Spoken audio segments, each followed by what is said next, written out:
Chapter 4 Turkish Delight. "But what are you?" said the Queen again. "Are you a great overgrown dwarf that has cut off its beard?" "No, your Majesty," said Edmund.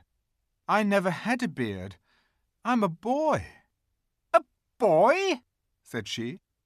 "Do you mean you are a son of Adam?" Edmund stood still, saying nothing. He was too confused by this time to understand what the question meant. "I see you are an idiot, whatever else you may be," said the Queen. "Answer me once and for all, or I shall lose my patience. Are you human?" "Yes, your Majesty," said Edmund. "And how, pray, did you come to enter my dominions?" "Please, your Majesty, I came in through a wardrobe." "A wardrobe? What do you mean?" I opened a door and just found myself here, your Majesty," said Edmund. "Ha!" said the Queen, speaking more to herself than to him. "A door! A door from the world of men! I have heard of such things. This may wreck all, but he is only one, and he is easily dealt with." As she spoke these words, she rose from her seat and looked Edmund full in the face, her eyes flaming. At the same moment she raised her wand. Edmund felt sure that she was going to do something dreadful, but he seemed unable to move. Then, just as he gave himself up for lost, she appeared to change her mind. "My poor child," she said in a quite different voice. "How cold you look! Come and sit with me here on the sledge, and I will put my mantle round you, and we will talk." Edmund did not like this arrangement at all, but he dared not disobey. He stepped onto the sledge and sat at her feet, and she put a fold of her fur mantle round him and tucked it well in. "Perhaps something hot to drink?" said the Queen. "Should you like that?" "Yes, please, your Majesty," said Edmund, whose teeth were chattering. The Queen took from somewhere among her wrappings a very small bottle, which looked as if it were made of copper. Then, holding out her arm, she let one drop fall from it onto the snow beside the sledge. Edmund saw the drop for a second in mid-air, shining like a diamond. But the moment it touched the snow there was a hissing sound, and there stood a jewelled cup full of something that steamed. The dwarf immediately took this and handed it to Edmund with a bow and a smile. Not a very nice smile. Edmund felt much better as he began to sip the hot drink. It was something he had never tasted before, very sweet and foamy and creamy, and it warmed him right down to his toes. "It is dull, son of Adam, to drink without eating," said the Queen presently. "What would you like best to eat?" "Turkish Delight, please, your Majesty," said Edmund. The Queen let another drop fall from her bottle onto the snow, and instantly there appeared a round box tied with green silk ribbon, which, when opened, turned out to contain several pounds of the best Turkish Delight. Each piece was sweet and light to the very centre, and Edmund had never tasted anything more delicious. He was quite warm now, and very comfortable. While he was eating, the Queen kept asking him questions. At first Edmund tried to remember that it is rude to speak with one's mouth full, but soon he forgot about this, and thought only of trying to shovel down as much Turkish Delight as he could, and the more he ate, the more he wanted to eat, and he never asked himself why the Queen should be so inquisitive. She got him to tell her that he had one brother and 2 sisters, and that one of his sisters had already been in Narnia and had met a faun there, and that no one except himself and his brother and his sisters knew anything about Narnia. She seemed especially interested in the fact that there were 4 of them, and kept on coming back to it. "You are sure there are just 4 of you?" she asked. "2 sons of Adam and 2 daughters of Eve, neither more nor less?" And Edmund, with his mouth full of Turkish Delight, kept on saying, Yes, I told you that before, and forgetting to call her Your Majesty. But she didn't seem to mind now. At last the Turkish delight was all finished, and Edmund was looking very hard at the empty box and wishing that she would ask him whether he would like some more. Probably the Queen knew quite well what he was thinking, for she knew, though Edmund did not, that this was enchanted Turkish delight, and that anyone who had once tasted it would want more and more of it, and would even, if they were allowed, go on eating it till they killed themselves. But she did not offer him any more. Instead, she said to him, "Son of Adam, I should so much like to see your brother and your 2 sisters. Will you bring them to see me?" "I'll try," said Edmund, still looking at the empty box. "Because if you did come again, bringing them with you, of course, I'd be able to give you some more Turkish delight. I can't do it now. The magic will only work once. In my own house, it would be another matter." "Why can't we go to your house now?" said Edmund. When he had first got onto the sledge, he had been afraid that she might drive away with him to some unknown place from which he would not be able to get back. But he had forgotten about that fear now. "It is a lovely place, my house," said the Queen. "I am sure you would like it. There are whole rooms full of Turkish delight, and what's more, I have no children of my own.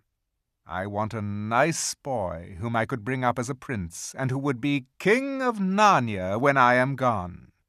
While he was prince, he would wear a gold crown and eat Turkish delight all day long. And you are much the cleverest and handsomest young man I've ever met. I think I would like to make you the prince some day when you bring the others to visit me." "Why not now?" said Edmund. His face had become very red, and his mouth and fingers were sticky.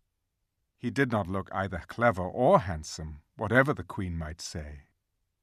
"Oh, but if I took you there now," said she, "I shouldn't see your brothers and your sisters.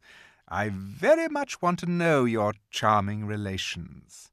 You are to be the prince, and, later on, the king. That is understood.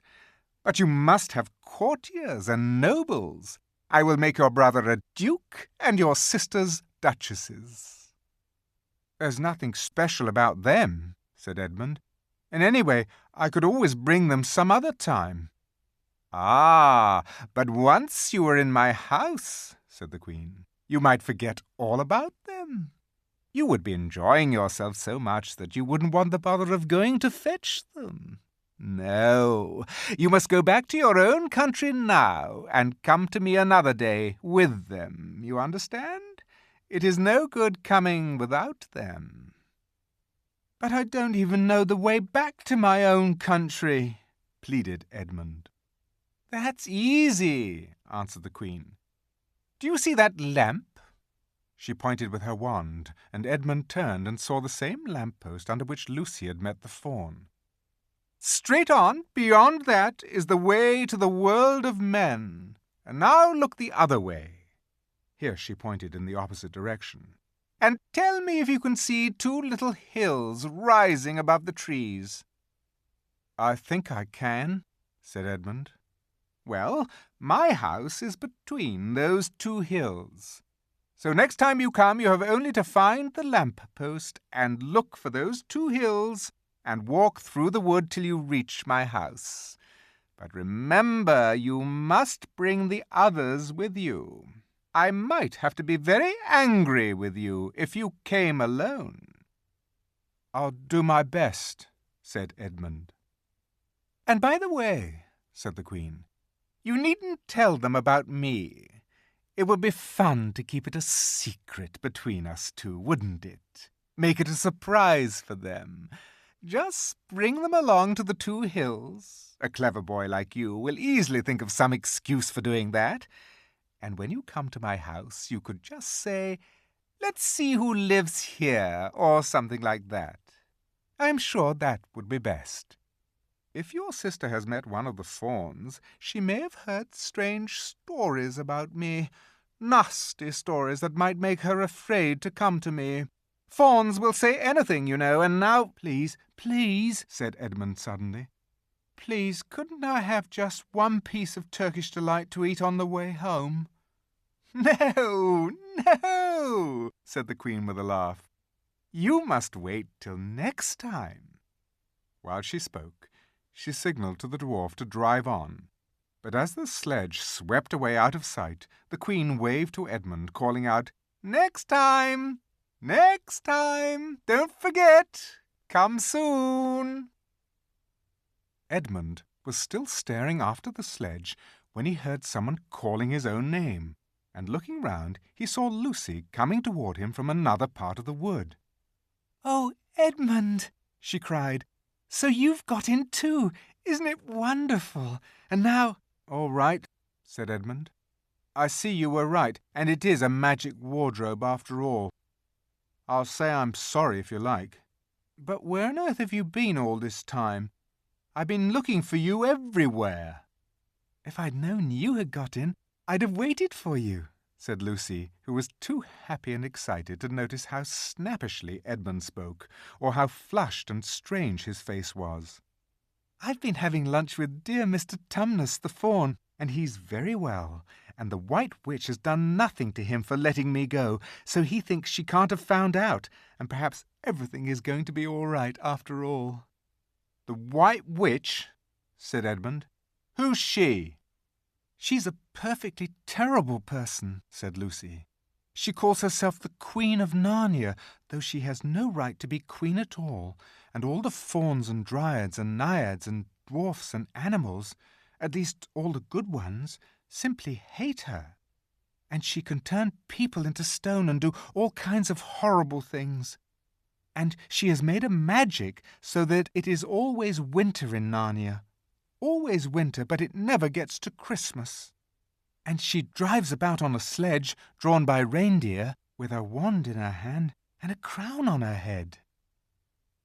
Edmund was already feeling uncomfortable from having eaten too many sweets, and when he heard that the lady he had made friends with was a dangerous witch, he felt even more uncomfortable. But he still wanted to taste that Turkish delight again, more than he wanted anything else. "Who told you all that stuff about the White Witch?" he asked. "Mr. Tumnus the fawn," said Lucy. "You can't always believe what fawns say," said Edmund, trying to sound as if he knew far more about them than Lucy. "Who said so?" asked Lucy. "Everyone knows it," said Edmund. "Ask anybody you like. But it's pretty poor sport standing here in the snow. Let's go home." "Yes, let's," said Lucy. "Oh, Edmund, I am glad you've got in too. The others will have to believe in Narnia now that both of us have been there. What fun it will be." But Edmund secretly thought that it would not be as good fun for him as for her. He would have to admit that Lucy had been right, before all the others, and he felt sure the others would all be on the side of the fawns and the animals. But he was already more than half on the side of the witch. He did not know what he would say, or how he would keep his secret once they were all talking about Narnia. By this time they had walked a good way. Then suddenly they felt coats around them instead of branches, and next moment they were both standing outside the wardrobe in the empty room. "I say," said Lucy, "you do look awful, Edmund. Don't you feel well?" "I'm all right," said Edmund, but this was not true. He was feeling very sick. "Come on, then," said Lucy. "Let's find the others. What a lot we shall have to tell them, and what wonderful adventures we shall have now that we're all in it together."